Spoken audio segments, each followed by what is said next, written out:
Bismillah ya Ibu ya.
Bismillahirrahmanirrahim. Assalamualaikum warahmatullahi wabarakatuh.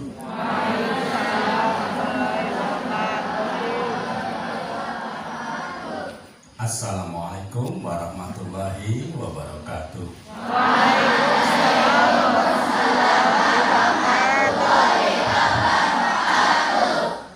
Suratnya surat keempat, An-Nisa juz ketiga.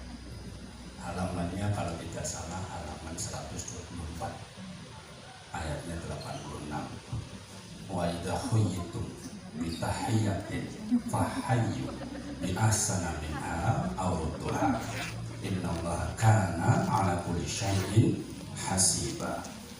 Apabila kalian diberi salam, diberi penghormatan, perintah Allah fahayyu, jawab salam itu.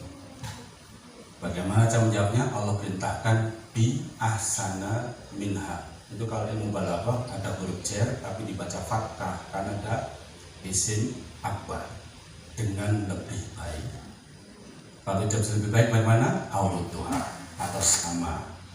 Jadi menjawab salam hukumnya Wajib. memberi salam hukumnya sunnah. Sekali lagi biar afdal. Assalamualaikum warahmatullahi wabarakatuh.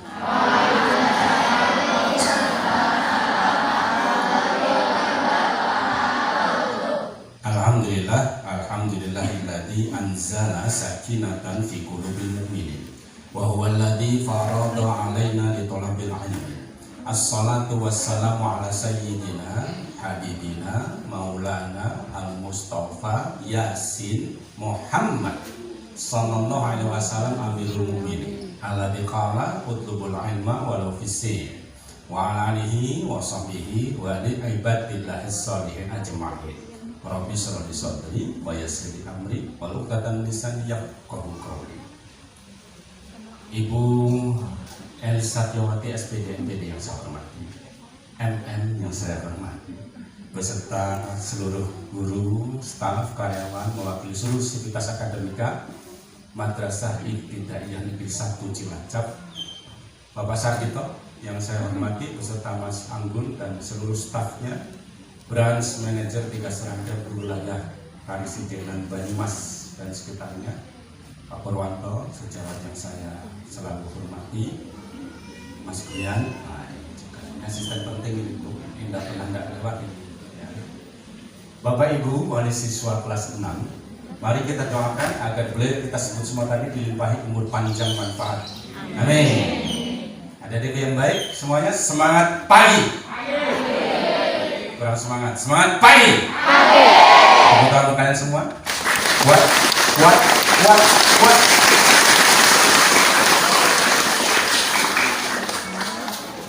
Ada aturan main yang berlaku sangat ketat dalam peribadi. Aturan mainnya cuma satu. Kalau sampai terlihat satu saja di antara para siswa ini tidak menyimak, tidak memperhatikan, ngobrol sendiri, acaranya berhenti. Satu saja. Berlaku 2 kali peringatan. Peringatan pertama, ada yang tidak memperhatikan, dipindah tempat duduknya. Peringatan kedua, ada yang tidak memperhatikan, disuruh pulang. Peringatan ketiga, masih ada yang tidak memperhatikan, acaranya berhenti. Dan sekolah akan dimintai ganti rugi 1 anak 1 juta rupiah. Ya. Paham? Untuk itu 5 hitungan saja. 5 hitungan saja. Anak-anak, luruskan softnya. 5, 4,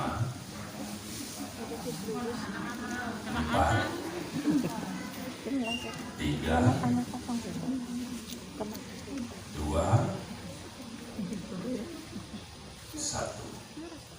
Alas, cukup. 1, 2, 3, berdiri. 1, 2, 3, berdiri. Pindah depan.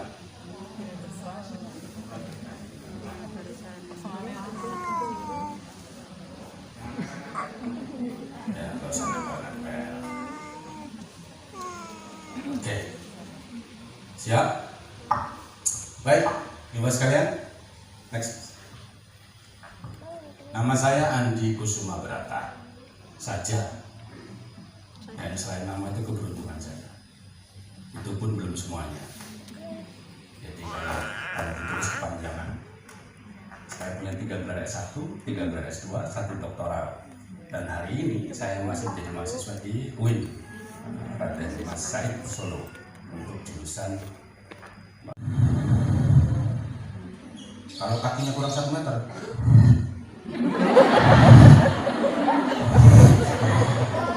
ya, selamat. Harus usaha. Duduk. Landscape, ya, mendatar. Tulis nama lengkapmu dengan huruf balok yang bagus. Huruf balok itu huruf besar semua, huruf kapital. Awal. Terus di garis di bawahnya ditulis cita-citamu. Bisa? 2, 1 nanti minta izin kepala untuk ditempel di dinding kelas. Yang 1 tempel di dinding kamarmu. Saya ingin mendoktrin kalian dengan cita-citamu. Tiap hari dilihat, tiap hari. Karena kata RP Centamu itu yang akan mendoktrin dan mendrive mereka. Beda, kamu cita-cita dengan tidak itu beda. Paham? Ibu, bapak, maka dimulai dari sinilah. Dimulai dari sinilah kita berbeda cara mendidik anak. Ibu, bapak, anak-anak sekarang disebut anak-anak apa? Milenial itu sampean. Ya, anak-anak ini bukan anak-anak milenial. Ya, anak-anak ini adalah disebut anak-anak digital. Begini saya beritahu. Yang pertama disebut generasi silent, generasi anteng. Siapa itu? Orang-orang yang lahirnya di tahun-tahun ini, tahun 30 sampai tahun 50. Di mana memang anak-anak zaman itu yang disebut anak yang baik itu anak yang anteng. Kalau anak-anak sekarang anteng, jenengan resake. Kira apa bocah ya kemana baik? Betul enggak? Iya. Beda. Ya. Anak zaman dulu, bahkan anak-anak zaman dulu kalau gurunya mau masuk ke kelas, itu ketuanya kasih apa-apa. Siapa kalau di sekolah saya dulu, siji loro telu astane sedekmu mirenake bu guru menawa tidamu papatmu lilimo lenggale sing tata aja padha sembrono mundhak ora bisa. Anteng. Tetapi akan berbeda lagi untuk generasi yang lahirnya tahun 60-an, 70-an. Ini disebut generasi boomer. Atau kita nyebutnya baby boomer. Boomer itu begini loh Bu. Dari sebelum menyala sampai meledak, itu boomer. Kenapa disebut begitu? Karena orang-orang yang lahir di tahun-tahun ini itu menyaksikan zaman itu sejak belum ada teknologi sampai teknologi itu canggih. Orang lain kalian itu, termasuk saya, Pak Pur yang sebentar lagi pensiun itu ngalami. Ini gayanya aja anak muda tapi sudah tua. Ya, sudah sarjana. Tuh, Bu, Pak, saya ngalami nonton TV di kelurahan. Dulu satu kampung itu orang yang punya TV kan jarang, ya kan?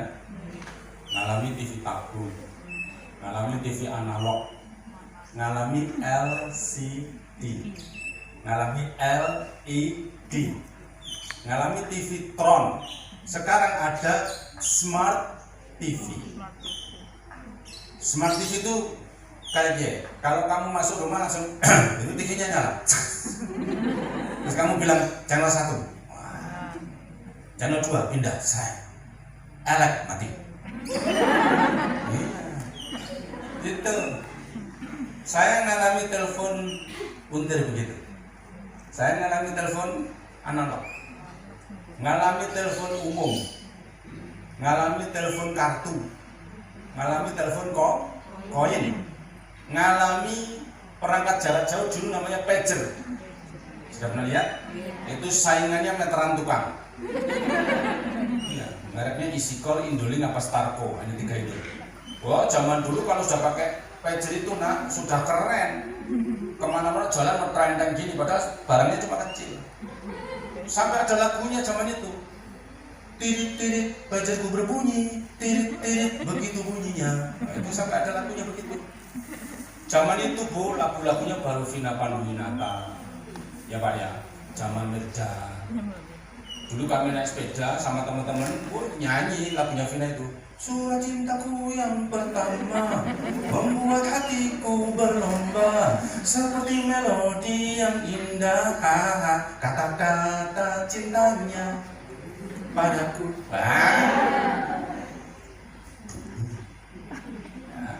Ngalami handphone yang pertama Ericsson 628, bodinya 1 bata itu pakai ngecasnya 8 jam, hidupnya cuma 1 jam. Itu zaman dulu. Ngalami sampai sekarang namanya smartphone. Makanya saya itu suka ngamati handphonenya ibu itu, saya suka ngamati. Banyak. Selanjutnya yang Anda sebut tadi, milenial.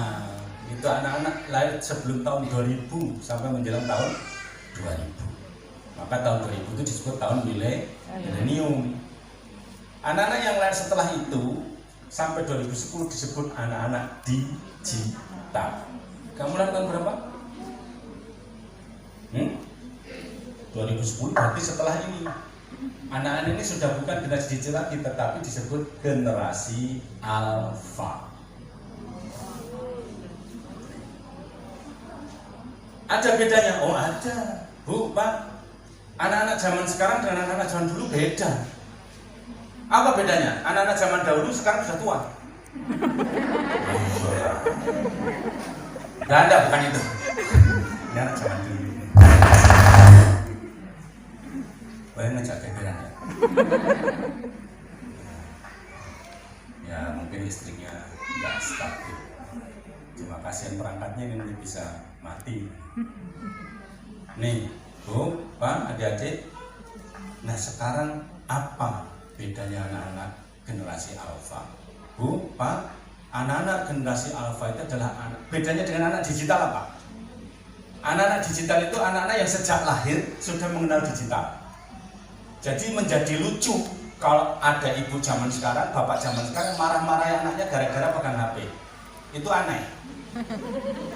Kenapa aneh? Wong sejak kecil sudah ada pegangi HP kok. Tiba-tiba anaknya pegang HP sampai marah-marah. Salah, dan itu memang zamannya mereka. Tuh, ini memang zamannya mereka, beda. Nggak usah lama-lama, 2 tahun yang lalu Anda marah anak-anak pegang HP, betul nggak? Tetapi baru-baru ini Anda malah marah kalau anak-anak Anda pegang HP. Si orangnya ke HP, orang sekolah. Nah, dulu nggak terpikir yang namanya sekolah pakai handphone itu nggak ada terlintas di pikiran kita. Maka ibu, bapak, tadi bu kepala sudah bilang hati-hati dengan corona. Tetapi kalau saya corona ini tetap ada hikmahnya. Apa hikmah corona? Satu, saya jadi ngerti COD. Nah itu gara-gara corona itu sebelum corona saya nggak tahu COD itu apa. Ya kan? Yang kedua ini menyolok sekali, menonjol bapak ibu guru jadi harus familiar dengan komputer. Padahal salah satu dari 12 penyakit para guru itu apa? TBC. Apa TBC? Tidak bisa komputer.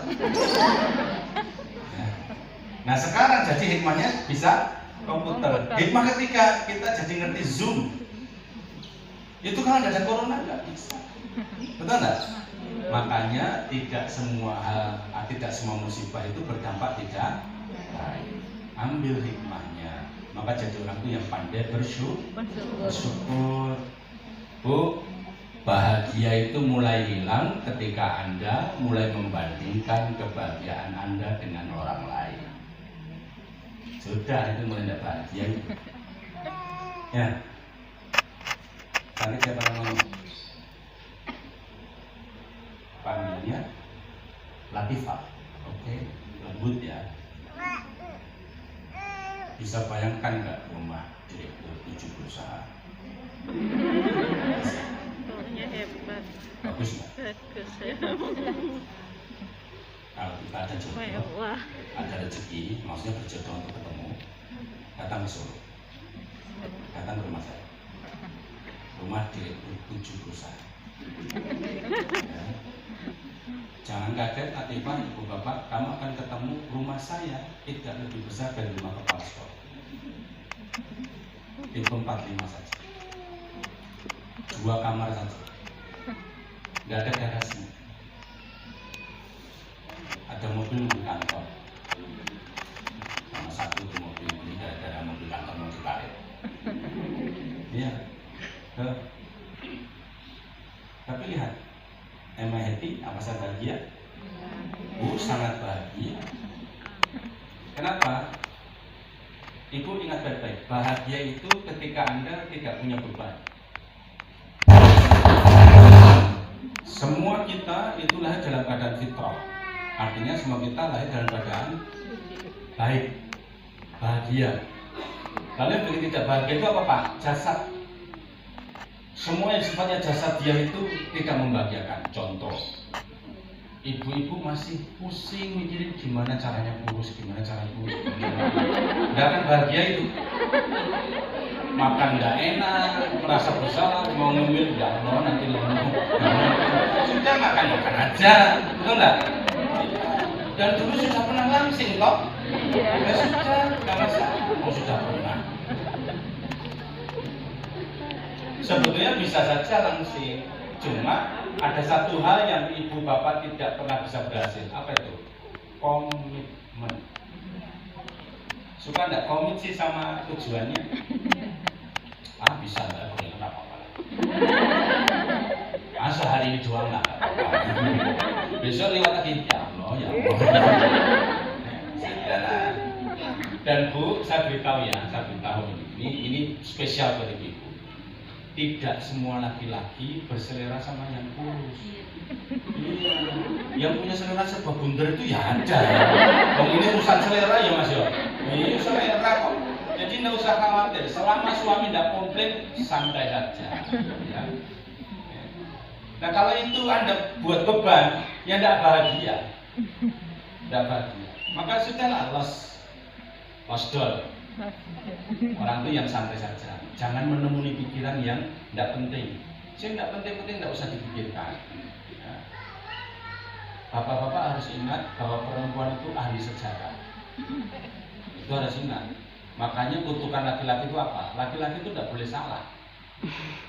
Iya, serius Pak. Betul Pak? Begitu salah, langsung pikirannya si istri apa? Ternyata semua laki-laki sama. Padahal dia sudah menyeleksi kita dari sekian calon dan kita terpilih yang terbaik, akhirnya Selesai. Tuh, maka ibu jangan terlalu idealis. Ya. Banyak orang datang ke tempat saya, karena saya ini konsultan rumah tangga, itu memutuskan satu hal yang luar biasa, cerai. Alasannya cuma 2 kata, tidak cocok. Saya mau nanya sekarang, jawab dengan jujur. Ada orang cocok? Ada enggak? Tidak akan ada. Wong latar belakangnya beda, pendidikannya beda, orang tuanya beda, latar belakangnya beda.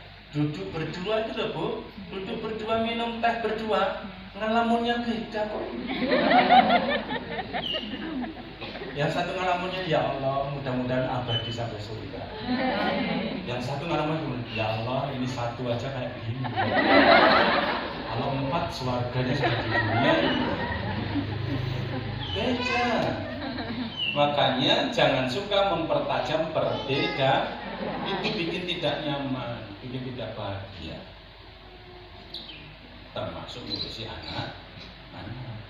Nih, maka ibu bapak ada kompetensi yang harus diajarkan pada anak-anak ini. Yang pertama baca sama-sama. Hadir. Pengetahuan, kepinteran. Suka ndak suka, mau ndak mau, anak-anak zaman sekarang harus pintar. Dan pasti pintar. Kenapa? Karena bahannya lain. Kalian tuh bahannya genuine, bahannya top. Kalau bapak ibumu itu kan tiwul. Jadi ya kalau agak kesumbat-sumbat dikit ya pantes lah. Bahannya tiwul. Jadi mulai sekarang ibu-ibu jangan suka maksa-maksa ya anak-anak disuruh makan tiwul. Ini enak, ya nggak enak lah. Tiwul kok enak? Oh dulu kita makannya di zaman susah kok. Betul. Lah anak-anak suruh milih tiwul sama burger ya pilih. Wah jelas itu. Jadi jangan maksa-maksa. Nah sekarang saya mau jelaskan kenapa ibu-ibu bapak-bapak itu suka dahar tiwul. Bukan karena rasanya, nostalgianya. Iya kenangannya. Jadi ingat, wah dulu makan ini zaman susah.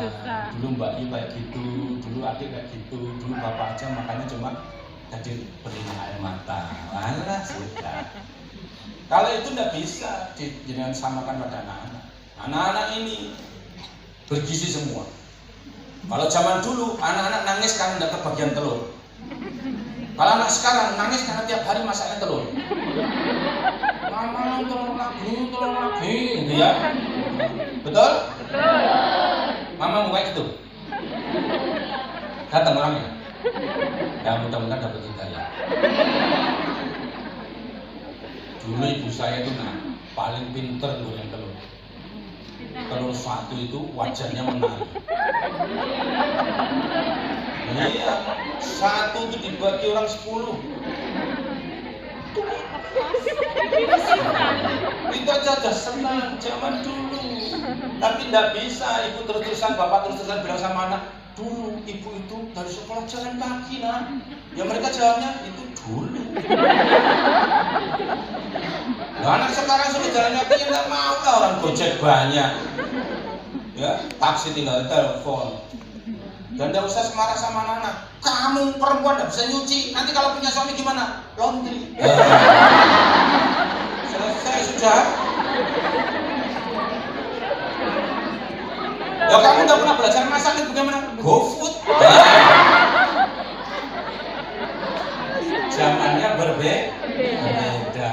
Karena itulah kalian diberi waktu yang banyak untuk belajar. Tapi Bapak Ibu ingat, ini nasihat ibu saya pakai sampai sekarang.